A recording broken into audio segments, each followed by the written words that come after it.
Hello, and on the gaming table today we're taking a look at a Warmaster battle on Tabletop Simulator. So I had a little bit of a go with some goblins against some vampire counts, a 1,000 point game. Let's take a bit of a look. So here you can see the goblins all set up ready to go. I had the first turn here. We're playing the tower scenario, so you can see a tower in the middle there. I've got a lot of goblins. I basically have nothing like giants or war machines. I've just got goblins, some squigs, some wolf riders, and a couple of pump wagons. And so here, just setting up the goblins to make it a bit easier to move. And away we go. First turn, most of the orders came off. Things went forward pretty well. Playing here against Tect. So Tect and I just decided to have a little bit of a game here. Kind of see how things go. We're both still getting a little bit used to Tabletop Simulator as well. Pump wagons moving up a little bit there. And then the general getting things going in the middle. So for the goblins, everything worked on the first turn. Then for magic phase, I did a gear off spell over here, and that drove the ghouls here back off the table. So that was kind of a win to start off with for the goblins. I wasn't expecting a lot for the goblins actually. We'll just kind of see what happens today. Okay, and then play going over to Tect here. The ghouls come back on. The fell bats there had a home back, and then he brings the wolves forward. So I haven't played against the vampire counts very much. I didn't know that the dire wolves are undead. So yeah, no initiative charges and things like that. That'll come into play later on. The rest of Tect's units moving up here. His orders pretty much came off in the first turn too. Things moving up, everybody doing well. Not much magic to speak of. I think he might have tried a Dance Macabre on the ghouls at the back there, but it didn't come off, I think, here. Okay, so back to the goblins. Just checking the position of things to start off with. Had a blunder here on the left with two units of goblins backed up by squigs there, so that didn't go anywhere. The wolf riders moved up. Wanted to maybe get them into a charging position here. Tried a second order. Charge didn't come off. Over on the other side, the wolves move up here. Just kind of putting them into a position, not looking to charge. Move the goblins at the back here and pump wagon forward. Then in the middle of the field here, moving most of the goblins forward. General did pretty well here, even with a couple of units at -1 for terrain on their command rolls.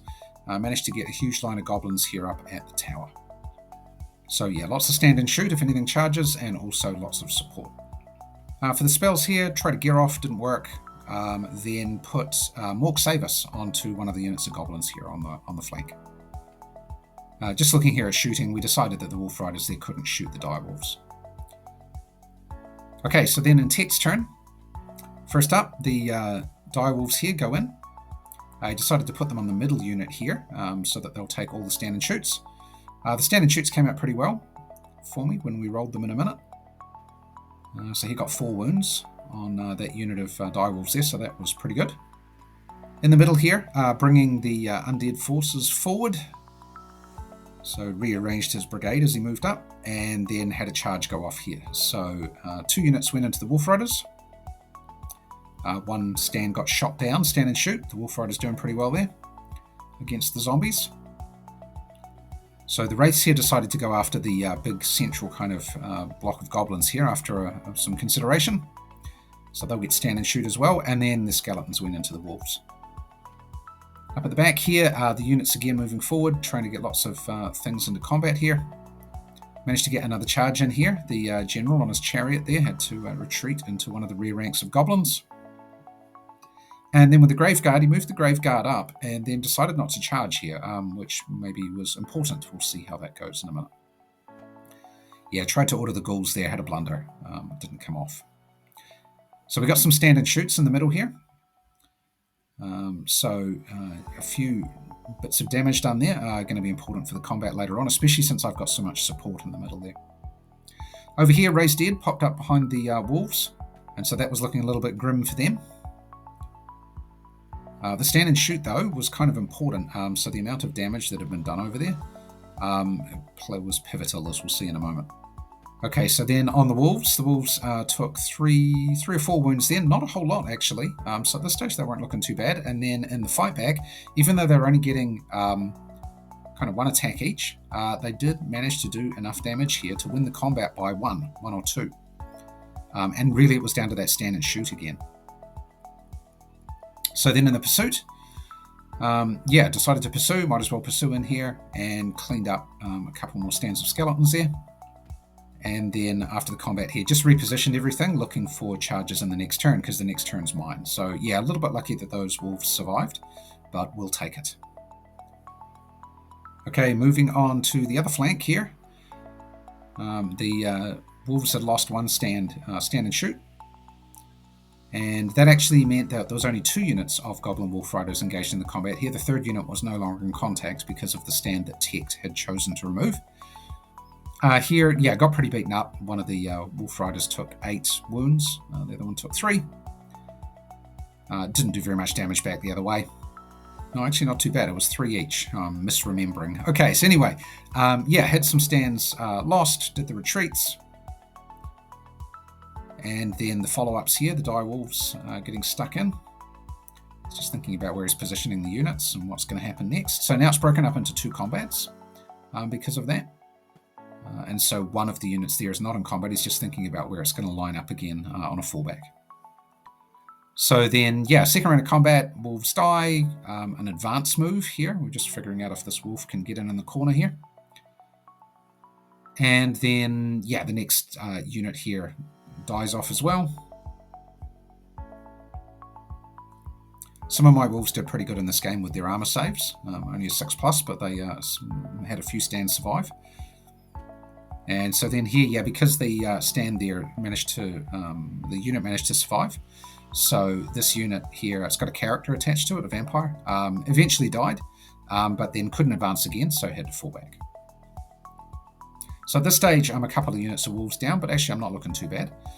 In the middle here, this was a big combat. This is all one combat because it's all interconnected with corner to corner. So over here, the ethereal hosts took a bit of damage. The zombies in the middle took a bit more damage. Again, they had been hit with stand and shoots earlier, which is why the wound markers are there originally.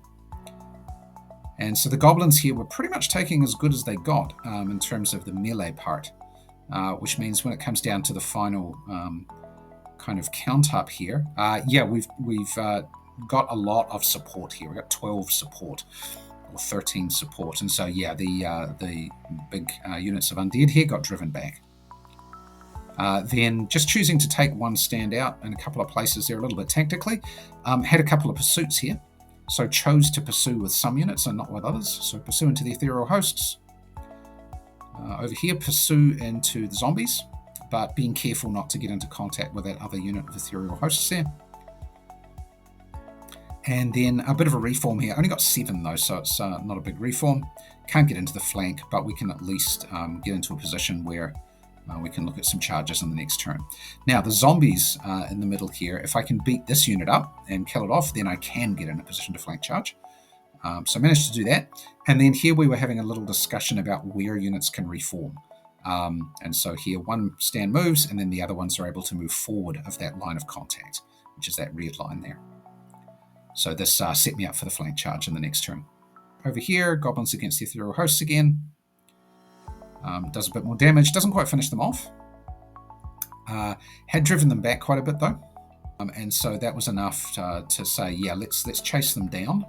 I won that one primarily because of support, so if we keep chasing them down, we're going to get lots of pursuit bonus there. Okay, so that was the end of the Vampire Count's turn 2, so now it's my turn. So we've got some initiative charges going on here. Single unit of skeletons there. Charging in a couple of different places, get the goblins going in on the flank here. So that's a raised unit they're going into there. It doesn't count, but we just want to get rid of it. Over here on the other side, the wolves here go into the dire wolves. Here, a bit of a flank charge, going in like this, and then the squigs, and then the goblins here. So not surrounding that unit really, but I'm doing a lot of damage to it on the charge, hopefully. Pump wagon managed to get in there as well. Just a little bit of added extra. And then over here, tried to move this unit, blundered. They had to go forward again, so that's 2 blunders on them. So I think actually maybe only one unit should have moved forward, but I ended up moving both of them. Maybe only one of the 2 units should have moved in the blunder. Here, tried to position the goblins here, put them in columns, and tried to do a flank charge. Didn't come off. So yeah, that's where we stay. Okay, so then we're getting into some combat here. So we'll start with the easy ones. Oh, there was a wee bit of shooting first, yeah. Nothing eventuated from that. And some spells, which nothing... we got a wah off on the Wolf Riders over here. So that helped them out a little bit. Bit more damage onto these direwolves here. Managed to wipe them out, and then I just did a fallback. I decided not to pursue in because it would get me in contact with both units, so I just did a fallback here.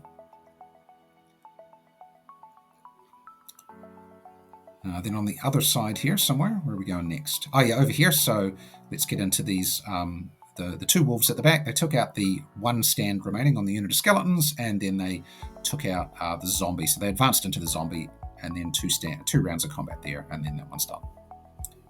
Okay, now over here, we've got the wolves and the goblins going into that raised unit. It takes a couple of rounds, but eventually we get rid of it. But yeah, overall, took them out. That was okay, and then just reformed with the fallback move. I was doing pretty well on my fallback moves here. I was rolling fairly high on fallback moves, so it was coming out pretty well. Okay, then the Ethereal Guard here, Ethereal Host here. There's only one stand left in this unit. Plenty of attacks going in. It just takes one round to kill them off. Then was thinking about what to do here. There's a unit with two stands left, so that fell back and was able to move to this position here. Decided not to use the pump wagon because it would block line of sight of the goblins, so put the goblins in. It's just enough gap for that last one to get through. And then we fought this one out, and it was a draw. The armor of the Grave Guard saved them. So yeah, two each, and then we just both fell back. And then the last fight going on here against the skeletons and the Ethereal Host here. So the squigs being in the front there, even though there's terror there, I've still got a lot of stands in there, so they're getting a fair good number of attacks. So the first round of combat, we did pretty well. 7 on the Ethereal Host, which is good. 3 on the Skellies, won the combat by about 4 or 5. One of them like 6 or something. Yeah, had to figuring out here a little bit about how the units are going to withdraw. It made sense for the skeletons could actually choose which way they went, so they ended up coming forward towards the bottom of the screen, which in the end destroys them, and then it allows the kind of Ethereal Host to escape. And then obviously I pursue, doing a bit of a lap around here because we can, and then next round of combat, they only had 5 wounds left to give, and I managed to get those okay.